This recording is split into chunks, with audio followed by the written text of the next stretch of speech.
第31屆香港電影金像獎公布提名名單，女配角獎方面嘅提名就有武俠惠英紅、桃姐秦海璐、奪命金蘇杏璇、龍門飛甲桂綸鎂、讓子彈飛劉嘉玲。而至於男配角方面就由武俠黃宇、桃姐秦沛、新少林寺謝霆鋒、奪命金盧海鵬以及竊聽風雲2嘅曾江等等。霆鋒知道咗自己獲得提名嘅時候，佢都有啲愕然。霆鋒，你冇諗過自己可以獲得提名咩？梗係估唔到啦，因為係上年嘅前年嘅呢一個時間，通常呢個時間嘅戲再隔1年半冇人記得㗎嘛。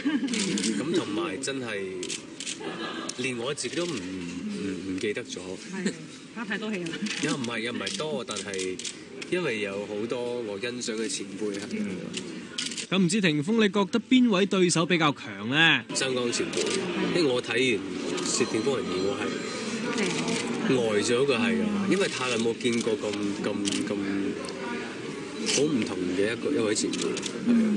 早前 Lucas 係咪入咗院啊？發生咩事呢？係啊，一日啫，一日啫，冇乜嘢，冇事。感冒小朋友嗰啲係啊，呢個新年好多，我都鼻塞。